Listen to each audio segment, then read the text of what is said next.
Well, good morning, everyone. How are you? Did I scare the hell out of you with this voice? Some of you are thinking Darth Vader's here, right? That's not funny, by the way. You hurt my feelings. Now, they're doing some construction up here, but I'm excited to be with you. I'm going to talk for a few minutes because people have to wake up and get used to the voice because they think it's a sound effect. My voice changed at age 13. Can you imagine me trick-or-treating at your house? Little kids used to come to the door and they'd say, "Mommy and Daddy, there's a grown man out there trick-or-treating." Like, I'm not a grown man, I'm a child. Give me candy, right? So I've been getting in trouble in church a long time. Impossible for me to whisper. How many of you, now I know how deers feel at night. These lights, I may get a shade darker up here today. How many of you have ever flown through Atlanta? Raise your hand. Okay, we'll have a prayer meeting later. I get harassed about my voice all the time, you all. You have to understand, I'm used to it. But I was traveling. I fly all around the country speaking. I've been a member on Dave's team for about 10 years, so I speak on money, business, and leadership. And I travel all over the place, and so in between my speaking gigs, I called my wife. Now remember, I can't whisper. And so I told my wife the last gig went really well, honey. I'm about to go catch a plane for the next one. And as I was standing there talking to my wife, there were these two little ladies sitting there. A little black lady, a little white lady. They were on their way to a mission trip out in Vegas.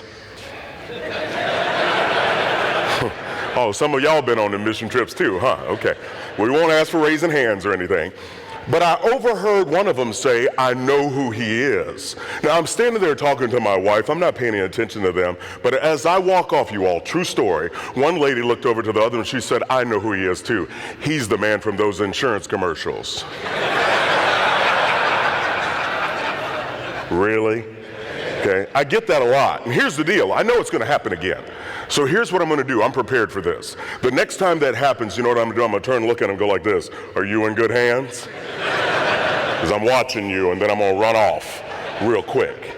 So it happens. So I'm excited to be here with you all. I want to thank the executive committee, as well as the CEO, the president, Renee, for helping to bring me here. But I wanted to share with you some things that I'm seeing as a trend. Now, I know when I came out here, you guys saw me and you thought cross country, right? That Hogan may have run cross country in college. Yeah, no. Okay, this body's not built for running. The only time I run was to hit people because I played football. But I'm seeing a trend that I liken to football, and I call it being blindsided. How many of you ever played sports? Raise your hands. Okay, we got some sports guys in here. And so there's a trend with people in business where they're being blindsided. I consult with businesses around the country and some international as well. And I started keeping track of these trends because it's throwing people off. And I know about blindside hits because I'm a football player. And I was trying to explain to my son, now before I go forward, I have 3 boys, you all. They are 11, 9, and 8. So pray for us whenever you can. How many of you have kids? Raise your hands. Okay. Any of you all had enough kids that you got one that's stupid? Okay, that might be too personal. All right, never mind. Well, I got 3 sons and love these boys. These boys are my legacy. My wife, I married way up. I mean, way, way, way up. If I showed you a picture of my wife, you'd think one or two things. Either she's got an eye problem or Chris is a hell of a salesperson. Let's go with option 2, because I closed that deal, okay?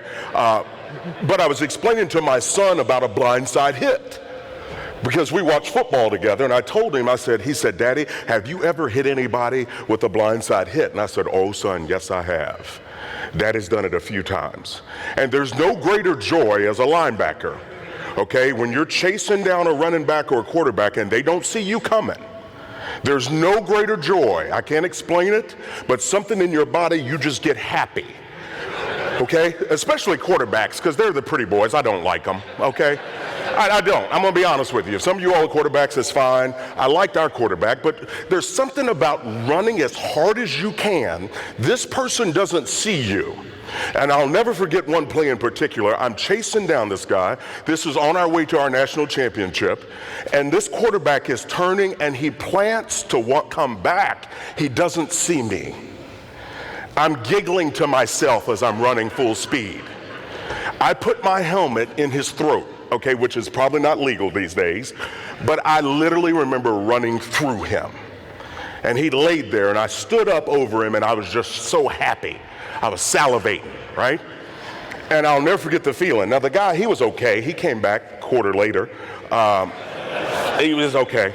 And I was telling my son about that one, and then my son asked me this: Daddy, have you ever been hit by a blindside hit? I had to swallow my pride because I remember specifically one of those times. It was a little bitty wide receiver, number 85. On a toss sweep, you all know the goal is as offense turns, they throw the ball to the running back, and the running back runs to the outside. As a linebacker, I see this happening. I'm running to go get him. I don't see little number 85 coming at me. And so he gives me a blindside hit. Now, it's called in football terminology a crackback. And it's kind of funny they call it that because my back cracked several times as he knocked me out, and I was out for a quarter. And it's one of those things where you look at it and realize blindsides, it's good to give them, it's not good to receive them. In business, there are some things that can blindside you. And as I talk with you today, I want to share with you some of these things so you don't get blindsided, because I know you're not working hard just to work hard. There are enough obstacles out there in business that we don't want to add to the fire. I want you to do some things that are worthwhile. And so as you look at this, we're going to talk about some of the money smart decisions you need to do in your business, but also in your personal life. You see, as you look at this, and this would be a blindside hit. Any Dallas Cowboy fans in the room? Yeah, I wouldn't admit to it either right now. It's a tough situation right there. But that's what it looks like, because when you don't see something coming, you can have an issue. You can have a problem. So one of the first tips I want to give you is living below your means. Now, a lot of people, they hear that, but you and I know as business owners, you can oftentimes out-earn your own stupid. You know that. I mean, it's crazy. Look back at the years when you weren't making as much, and it's crazy how lifestyle can creep up and demand that you make a certain dollar amount. And whenever you have a challenge in the economy or a challenge out there in business, if that next year you don't make that amount, that's where people start to feel the crunch. Well, I don't want you to just work for stuff, and it's okay to have stuff. People tell me all the time, Chris, you and Dave, you all don't want us to have any stuff. And I'm like, no, I want you to have stuff. I just don't want stuff to have you. And so as you start to look at this, I want you to be aware, live below your means. So if you make $150,000 a year, make sure your lifestyle doesn't require that you make $150,000. Make sure you give yourself some cushion. And if you've ever been stressed or strained, you know what I'm talking about, but we have to be intentional. So that's the first tip. The next one is, I want you to have a plan. Like too many business owners like me, when I owned my company, I was just working to work. Like it was one of those things where, hey, I want to get out, I want to battle against, and I want to make results, and I want to lead my team and do all this stuff, but what was the goal? Like too oftentimes we just get out there and work hard just to work hard. And that's not the goal. The goal is we want to work hard, but we're trying to move forward at something. You're either trying to take care of your family, which you and I know, that's why we work hard.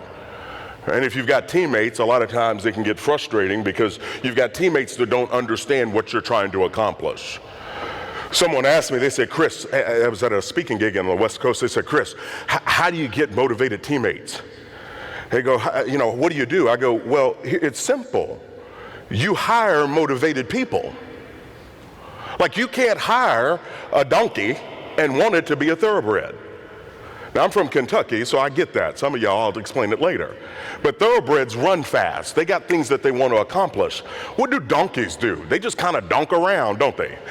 They just take up space. They're not motivated. So as a leader, what I would encourage you to do is, let's get connected with our team and get them all going in the right direction. You have to change your team in the way they think, or you need to change your team and the people you have on your team. See, it's not optional. And when you have a plan and you know what you're working toward financially, you won't accept people that are giving you less than 110%. But as a leader, and I wanted to explain this to you. Do you know what leader means? Leader means you go first. Too oftentimes people act like bosses where they're just wanting to yell and tell everybody what to do. That's not a leader, that's a boss. A leader actually shows the way and knows the destination that you're trying to reach. So on the financial side, what I want you to do is to have a plan for you and your family. What are the things you want to accomplish? Make sure you set out some goals, set out some benchmarks. And for us, I mean, being a part of Dave's team for 10 years, teaching people the baby steps, right? I mean, the first one is obviously you want to save $1,000. Then we teach people to get out of debt, paying off the debt, smallest to biggest. Then you want to save up 3 to 6 months of expenses so you got some cushion between you and life. You'll sleep better. And then you start to, at baby step 4, start to invest 15% of your income, investing that for the future. And then you start to save for college or pay off the house, then build wealth and be able to give. To me, that's the plan that we follow. Millions of people have gone through that, and they're tracking and they're doing it. What I don't want you to do is, as a business leader or a business professional, is to think, okay, well, I'm just going to keep earning because things are going well. I'm going to tell you, if you're earning money and you're earning a good living, if you don't have a plan, it means you're not keeping any of it. It means you're out there doing stuff, but you're building other people's legacies. You're not building your own. And so that's why I want to encourage you to have a plan. I am never getting married. Hold on. Never. Guaranteed. You picked a beautiful ring. Thank you. We're never having kids. A little bit here. We are never moving to the suburbs. We are never getting one of those. We're never having another kid. I'm pregnant. I'm never letting go. How many of you have ever said never? Okay, we had 2 kids. I'll never forget this. We had our 2 kids, and my wife and I, we were talking, and my friend of mine just had a baby. And you know how it is when you have a newborn. You're up at like 2 and 3 a.m. And he was like, dude, I'm so tired. I go, yeah, that's your fault. That's what you get for having babies, right? And so I'm laughing at him because he's stumbling around at the office. And I remember saying on the way home, I go, dude, I am never going backwards. I'm never having another baby because dude is tired. I was home 3 hours, and then my wife told me the news. I almost started crying.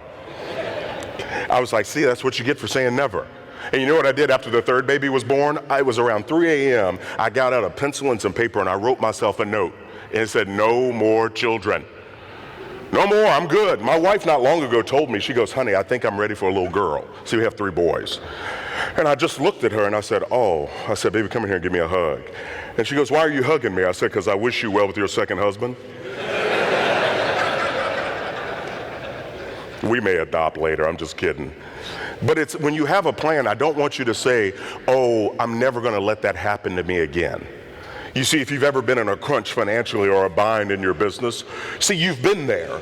And we've said, okay, you know what? I'm going to make sure I have a plan because I never want to feel this way again. And if we're not careful, we'll forget that we've said that. If we don't have a plan, we won't do anything any different. And you all know the definition of insanity, right? It's to keep doing the same thing over and over and expecting a different result. Well, see, you've said you never want to feel that kind of stress anymore. So what I want to encourage you to do is to have a plan. Begin to get intentional. Have some retained earnings in your business, AKA an emergency fund. Give yourself some cushion. Be aware of your budget. What does it take for you to operate your business each and every month? I'm surprised at business owners that don't know that. They say, well, Chris, my accountant takes care of it. And I'm thinking, okay, well, your accountant, their job is just to count. You're accountable to your business because it's yours. So it's good to have them help you, but don't turn over the reins of your business to them. Keep your hand on the pulse. Know what's going on so you can make decisions for you and your family. This one's big. Debt's not your friend. I tell you that because everybody, I remember going to grad school and my business professor at the time, he was like, you got to have OPM, other people's money, and you have to leverage and you have to do all that. And I got out of grad school, worked at the bank for a while, started my own business, and I did all that. And I ended up with a pile of stupid. So what I want you to do is look at this. I'm going to give you a PhD in economics right here. Watch this. Interest that you pay is a penalty. Interest that you earn is a reward. Just that simple statement right there to me is a game changer. Because if I'm paying interest, that means if I'm using someone else's money, that means I'm paying a penalty in the form of interest. If I'm paying interest, then I'm being penalized. When I'm earning interest in the form of my investments, or my money market account or whatever it is. If I'm earning it, I'm being rewarded. I think a good business philosophy is to look at it and say, okay, yeah, I don't want to pay any more penalties. What I want to do is increase the rewards I'm getting for myself and above all for your family. Now, some of you may be sitting here and you've got some debt in the business or even debt in your personal life, and it's not here to judge. What I'm saying is I want you to have a systematic philosophy to start to see it for what it is. And when you see it, you start to make some adjustments in what you do. My middle son, it's hilarious. My 3 boys, I've got one that's built like me, one that thinks like me, and then one that looks like me. Okay? It's kind of comical. But the middle one, he thinks like me, and he goes, Dad, I've heard you say you used to have a motorcycle. And I go, son, I did. He goes, no, you didn't. I go, boy, I will push you down. Yes, I did have a motorcycle. So I dug up the pictures and showed him, and he said, this is a cool motorcycle. What happened to it? Well, then I had to tell him the story. You see, my wife and I, we were on Wheel of Fortune years ago. Okay, years ago. We won a little bit of money. By the way, Pat Sajak is about this tall, okay? Seriously, he's a chromosome away from, but anyway, all right, anyway. We won a little bit of money. My wife said, no, go buy a motorcycle. She goes, I'm tired of hearing you talk about it. I said, yes. And I'm on my way out the door, right? And she goes, but hold on, promise me this. Promise me when we get pregnant and get ready to have kids, you'll sell it. Now, I don't remember her saying that, but I know she's not a liar, so whatever. I bought the motorcycle. 2 years later, she find out we're pregnant. And so, of course, you know, she's looking at me about 3 hours after she tells me we're pregnant. She goes, so when are you selling the motorcycle? And you all, I'm gonna be honest with you, I looked at her like she had a third eye. Okay, I didn't remember any of this, but I sold it. So I explained this to my middle son, right? My oldest son walks in, he goes, what are you guys doing? And Brock's just looking at him. He goes, we're looking at Daddy's motorcycle that he used to have. And then Tyson said, my oldest said, well, Daddy, why don't you have it? And Brock never gave me a chance to speak up. And he looked at his older brother and he said, it's because of you, Daddy doesn't have his motorcycle. And then I was like, that's true. Yeah, it is your fault. Right? Then I had to let the boy off the hook, couldn't make him feel bad. But I tell you that story, you know why I sold it? I had some debt I needed to get rid of. I tell you that because so many people want better, but not many people are willing to work for it, and not many people are willing to sacrifice. You see, we live in an and society. We want it to taste great and be less filling.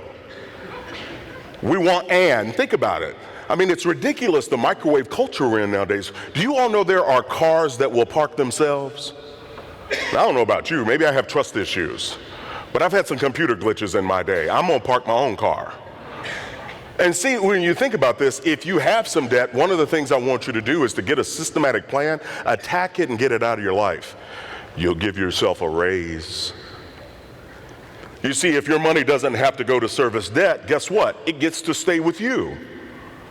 And so you sit at it and you look on the personal life and in your business. I want you to identify, where are you losing money? Because debt requires payment and it also charges you interest. So it's impacting your cash flow each and every month. Now, I understand you may have a business debt or a building and it's something that's bigger. I'm not saying you're gonna blink and get out of debt overnight. What I want you to do is to begin to have this perspective where you realize debt's not my friend. I can't borrow my way out. What I have to do is essentially work my way out and then give some effort and stay focused. So that's a tenet I want you to have. Remember, the more money of yours that doesn't have to go out to service debt, it gets to go home with you to your family, the people you care most about. Mark Cuban has this quote. I love this. If you take out a loan, you are no longer the boss, your banker is the boss. And you're no longer in a position to do whatever it takes to survive. You think about that and you realize, yeah, it brings this requirement. There's this phrase that Dave has used for years, and if you think about it, the borrower is slave to the lender. Because when you borrow, now you have this requirement to pay it back. So I would encourage you to begin to have this perspective. This debt issue is the thing that has taken down more businesses in the last 12 years than anything else. It's not the economy. It's not the clients, they can't find customers out there. It's that they've leveraged themselves up to their eyeballs and now they can't breathe. You have the proverbial boot on their throat. This is the thing impacting businesses. So I want to encourage you to do something. I want you to have an emergency fund. on the personal side as well as in your business. Put a reserve aside. Okay, it's called retained earnings. What you're going to do is, guess what? If you don't have debt, you're going to actually get to keep the money that you earn. And I want you to look at what is a month's worth of operating expenses. What does it take you to have your doors open for a month? And I want to encourage you to begin to put that amount of money aside. One gentleman that I worked with out east, he's done this. He's got a year's worth of operating expenses sitting in the bank. And you know what he told me, the thing that he loved the most? He said, Chris, I will never be sitting across from a banker begging them for a loan ever again. And there was a sense of pride in him because why? We've all been there. You know, when you don't have a cushion between you and life, you're there sitting in front of the banker, waiting on them to go back and hit their little magic buttons and tell you yay or nay. And it's crazy to think that you're putting your livelihood in the hands of that little nerd at the bank. I can say that because I'm a former banker, okay? I was a cool banker. I wasn't no nerd, okay? I didn't have no pocket protector or anything, all right? But you get my point. So what I want you to do is give yourself some breathing room. I found on the personal side of things, this is a beautiful thing when have you all ever heard the phrase, happy wife, happy life? Yeah, okay, that's real right there. I've been married 18 years. I've been trained. It's real. And so what I want you to do is build up a cushion. It's going to affect you the way you run business. You see, now you won't have to feel that tension inside to do business with that customer you really don't like, but you have to because you're in a bind. I've been there. See, I want you to take back control. I want you to be able to pick and choose the people you do business with. Why? Because you're not needy. You're wanting to grow your business, but you're not needy. There's a spirit change there in your business. So I'd encourage you to get that. Now, when you get an emergency fund, it may take you some time. It may take you a year or two or three, but I want you to build it up, and what I want you to think of it as is your own credit line. Now you've got money put away that you're not going to sit in the bank in the waiting room waiting on a reply anymore. And so doing that, it changes the game. It changes how you feel. I may be an orthodontist, but I know a thing or two about...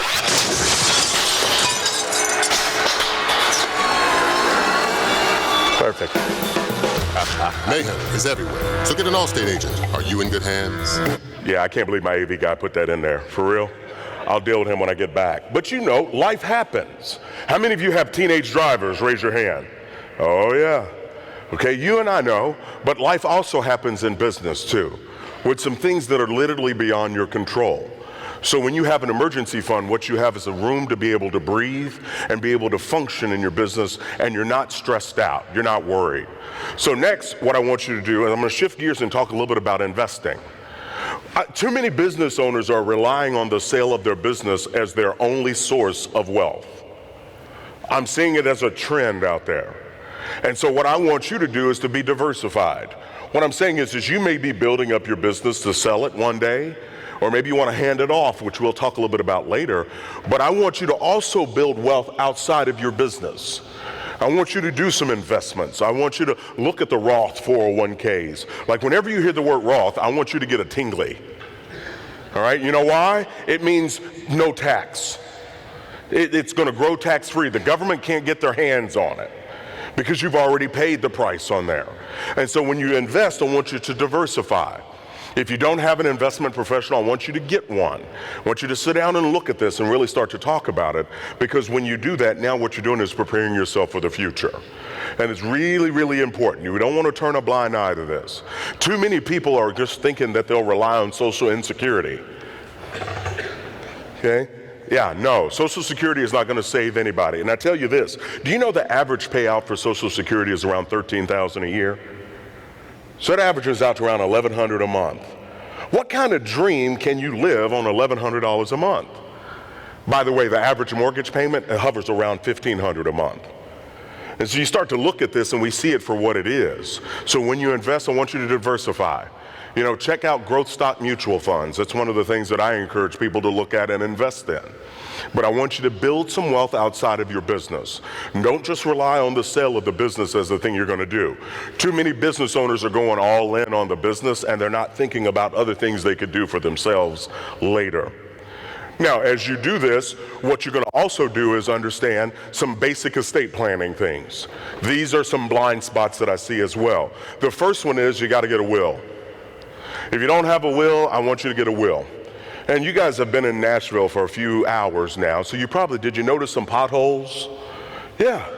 Okay, so to me, it's scary to think that if something were to happen to my wife and I, that my kids would literally become wards of the state. Well, if they can't take care of roads, how are they going to take care of the three precious things I've got in my life outside of my wife? So I want you to get a will. Now, a friend of mine told me, he goes, Chris, I don't want to do a will because if I do one, it means I'm ready to die. I go, no, it's not what it means. It means you love your family enough to be prepared. I've seen people that pass away without a will. I've seen it fracture relationships that can never be put back together. I've seen family members act crazy. And y'all got any crazy family members? Yeah, don't put your hand up, okay? And they may be sitting here beside you, so don't make eye contact with them. Yeah, we all do. So what I want you to do is take the time to lay out some things. Be intentional in planning of your estate. Remember what I said. You're not just trying to work hard. You're trying to build something that stands for something later. You're literally building your legacy right now. Well, I want you to protect your legacy with a will.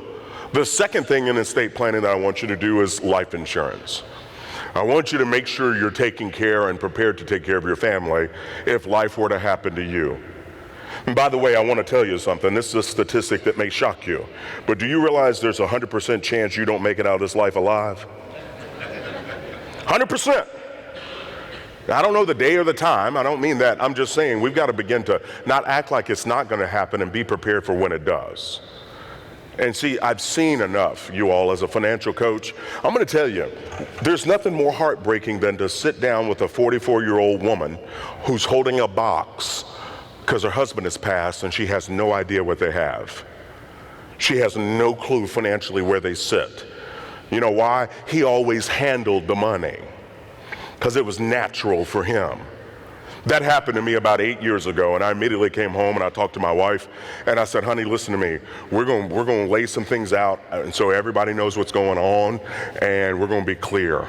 I said, we're also going to rotate bill pay in the house every 6 months because I need to make sure you know what to do and I need to make sure I know what we have and where it is. I never want to cripple my family. And if you don't share in that responsibility and you're not doing it as a team, that's exactly what ends up happening.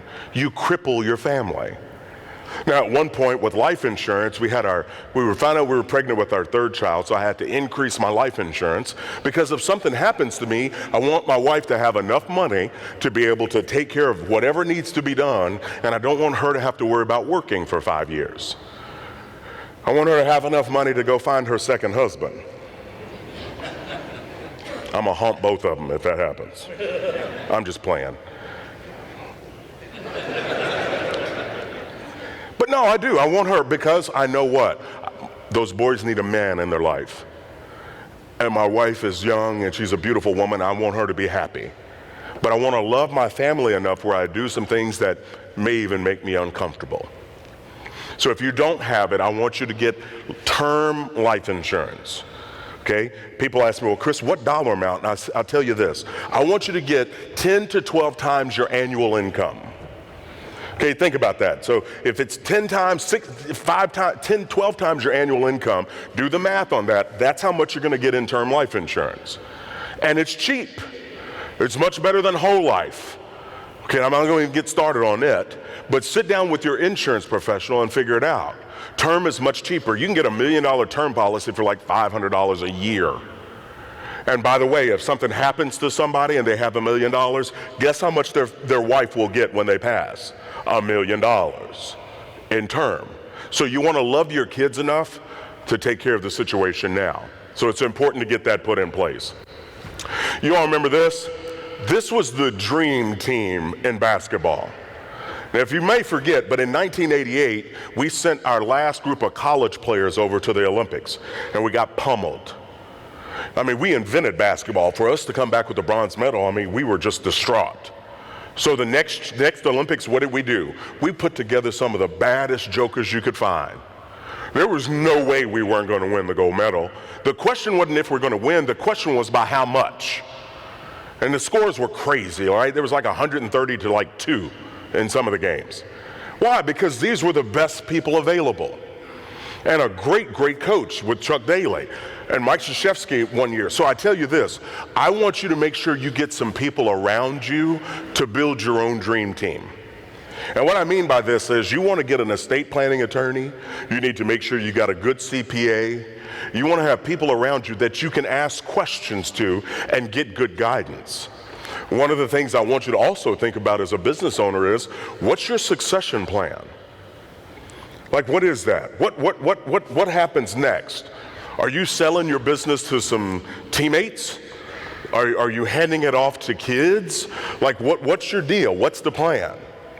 And people will say, well, Chris, why are you asking me this, dude? My business is fairly young. I go, listen, you've all heard the phrase, you have to begin with the end in mind. You see, if you don't have a plan, then things just happen. For example, anybody ever heard of Paul Harvey Jr.? Nope. That didn't work. Plan. You got to have a plan. What is it you're looking to do? And you may not have the answer right now, but I want you to start to give that some thought. Who are the people that you're grooming to take over? If it's your kids, you better sit down with them and start to help them learn to think like you think. Like, I got to teach them some stuff. I can't just hope that it works out. See, too many business owners are just trying to toss kids the keys or toss someone the keys and hope they can run the business like they did. That's not going to happen. You've got to teach them to think like you think, which has come over years. And so it's a lot like a relay race, where whenever you've seen a 4x100 meter relay team, it's not just a handoff to somebody that's sitting still. The person receiving the baton actually starts to move as the person running brings it to them. It's a moving transition. I tell you that so you can start to identify and give some thought. What are you doing with your business? What is the next step? Because it's important for you to know that, because you've got to have an exit strategy. Like, you've got to know that. One guy told me, he goes, Chris, I'm just going to work till I can't work anymore. I go, well, okay, that's one strategy, and I'm pretty sure your business won't survive a couple years after that. If you don't have leadership, you don't have people identified, and people don't know how to run it, you haven't learned to delegate well. One of the things I teach in leadership, I teach like a variety of topics, but about 30 in a 5-day seminar, but delegation is one of those. It's one of the most struggled with topics in business owners today. They don't know how to do it well. So what I'd love for you to do is to understand, what are you doing next? Like, what is the thing with the business? And if you're going to run it until you can't do it anymore, then who are the people that are going to backfill for you when the time comes? Who's prepared that you can hand it off to? This is a topic, retirement, that I have been studying over the last several years. I'm finding, do you all know there are 15,000 people a day retiring over the next 15 years? It's a topic. And everybody typically gets one or two expressions when I bring it up. Young people go, oh, that ain't got nothing to do with me. And the people that are older, they go, oh my, that word's scary. And I look at it and I totally feel different, because see, to me, retirement's not a finish line. It's the beginning of some of the best years of your life. A gentleman came in to sit down with me. He wanted to do a wealth analysis of where he was back when I was doing financial coaching. He was 41 years old. I sat down with him, and on his form, it said that his occupation, it said retired. I figured maybe he'd been in the military or something, but it kind of confused me, because I was like, well, he can't be retired, he's 41. So I asked him again, I said, sir, what do you do? And he looked at the paper, he goes, I put it on there, I'm retired. Now I looked at him because he had all his teeth, there wasn't an oxygen mask or wheelchair, and I'm thinking to myself, how could he be retired? The key was this: he had gotten out of debt, he had started investing, and he kept lifestyle in check. What I mean is, he wasn't trying to keep up with the Joneses, he just stayed focused. And lo and behold, he had put enough money away to now he could go do what he wanted when he wanted. It blew me away. You see, retirement's not an age, it's a financial number. So what people have to do is understand, what is your number? How much money do you have to have put away that you can go live your dream? And if you think about this, and I talk about it, I mean, look at this. 46% of 401k participants have less than $10,000 saved. Less than $10,000. There's another one. 70% of people, before I get to that one, have you ever heard this one? 70% of people are living paycheck to paycheck. 70%. Now, I'm from Kentucky, so I'm not the sharpest knife in the drawer. So when I hear 70%, I go, well, that seems kind of high. That seems like a lot. Now, if I take my shoes off, I can count and figure it out, but that's high. And then it dawned on me, think of 10 of your friends. If you ain't got 10, borrow 2 from somebody, just for this example. But think of 10 of your friends. According to that statistic, 7 of the 10 of your friends are living paycheck to paycheck. Huh. You want to bring it closer to home? Think of 10 of your family members. According to that statistic, 7 of the 10 of your family members are living paycheck to paycheck as well. That means if one check doesn't show up, they now have what's called a financial situation. And you can't really tell because people wear masks. They act like everything's okay. I spent a few weeks several years ago out in LA, and I'm going to tell you, you talk about the land of different, okay? People are wearing Prada head to toe, Gucci, Dolce & Gabbana, or whatever it is, some labels I've never seen in my life. And then when you sit down with them, they don't have 2 nickels to rub together, but the facade is there. And on the other side, I've sat down with some country boys that got some boots with mud on them that could write a check to make a bank bounce. Think about that. Some of you will get it tomorrow morning. It'll dawn on you. That means they have money. And see, what we have to do is get to understand that if you don't handle money, money will handle you. So the goal is not just working hard. Remember, we've got to have a goal in mind. So one of the things I want people to understand is retirement's not an old people thing. Retirement's a smart people thing. Most people spend more time planning their vacation than they do ever thinking about retirement. It's crazy. And see, I think about it as an opportunity to live my dream. Now, how many of you remember Y2K? Raise your hand. Y2K, remember? You all, it was 15 years ago. Does that even sound right? You remember Y2K, everything was going to shut down. Remember? The banks weren't going to work, it was going to be all these issues. We went out and we bought supplies in bulk. Okay, you guys got Sam's where you live, or Costco? We bought a jar of peanut butter the size of this podium. We still got peanut butter, right? I'm so tired of eating peanut butter, I don't know what to do. We bought a big old pack of ramen noodles and candles and water and bullets. Oh yeah, dude, I was doomsday prepping. We knew it was going to be an issue, right? And you remember on December 31st, what, at 11 o'clock, everybody was in the house, right? And what did you do, 11:30? You locked the door. And you may have had your gun there with you because you knew everything was supposed to shut down. Nothing was going to work. We went out and got cash and all this other stuff. And at 11:45, you looked out the window. And then 11:50, 11:55, and then what happened at midnight? Nothing.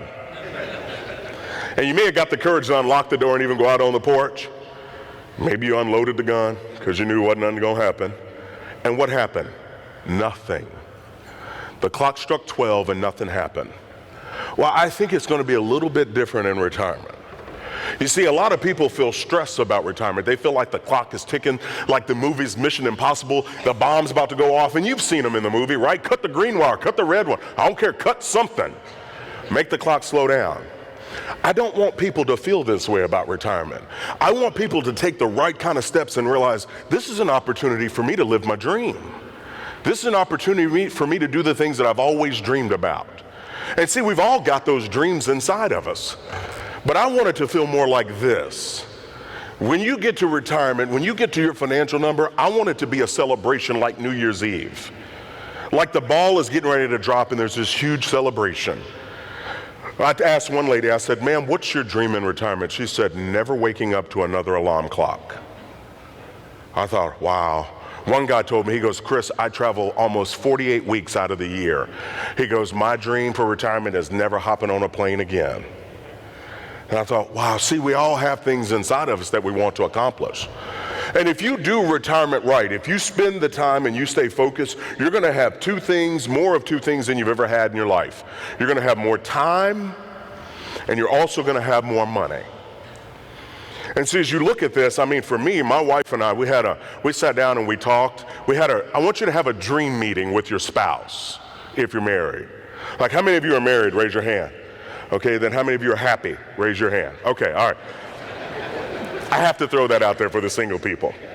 But I want you to have a dream meeting with your spouse and sit down and talk about what do you want to do in retirement.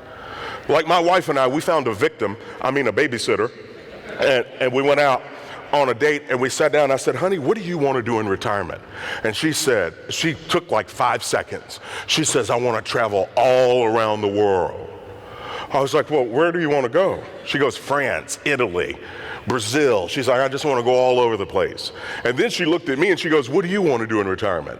And I travel as a speaker. I go, I want to travel all around our house. I'm serious, like I want to even go up in the attic and everything. And so you know how it is. You're typically married to somebody opposite you. But the idea for us to sit down and be talking about those things we want to do, it's important because it gets you motivated. You see, that's why you're working hard, is to be able to do the things you want to do. But you got to have a plan. It's got to stand for something. And so you look at this, and I've got some pictures. Maybe you just want to hang out at the lake. Just sit and just hear the water, or maybe get out on a boat.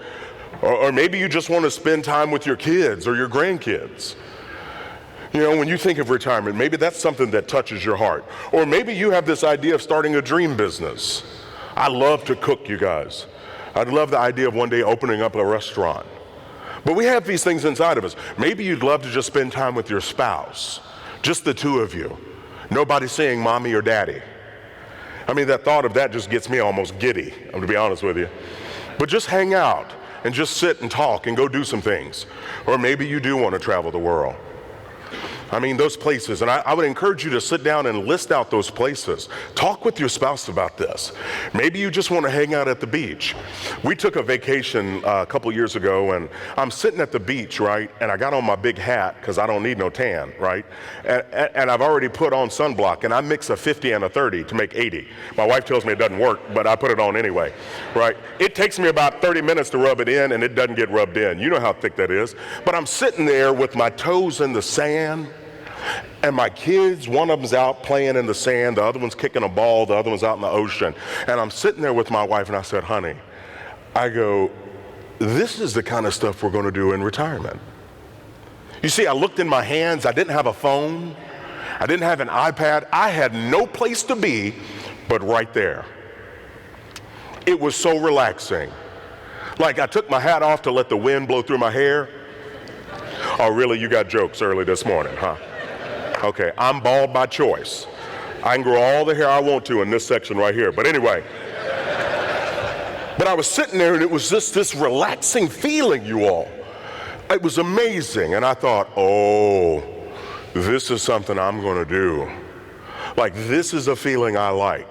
No place to be. There was nothing buzzing, ringing, or dinging in my hand. And I was focused. And you see, this is how we get to do vacations. You work hard, you sacrifice, you do what's necessary so you can take a vacation. I want people to take that same effort and energy, work hard, focus, work a plan so you can do retirement.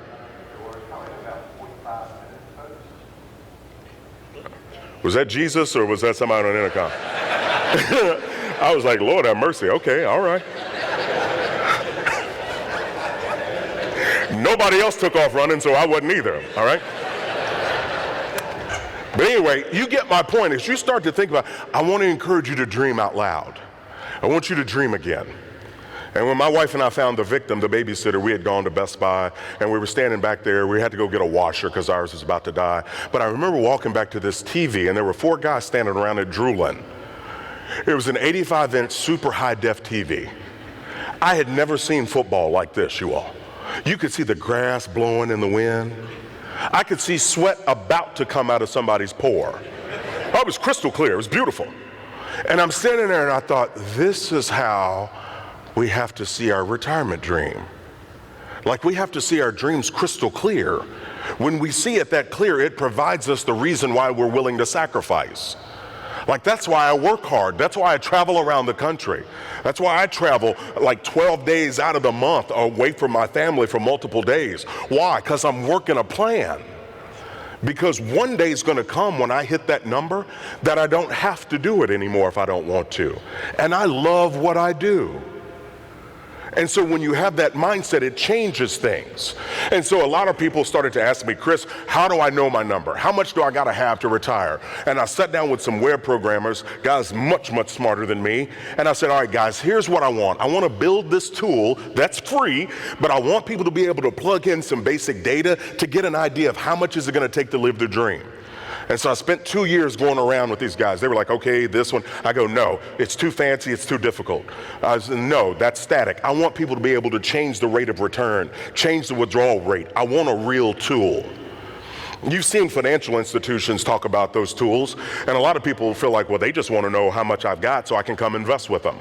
And see, I'm not selling anything. On the investment side, I want people to know what's it going to take for you to live your dream. Because when people understand what's at stake, they can work harder. And I want more 40 and 50-somethings walking around living their dreams.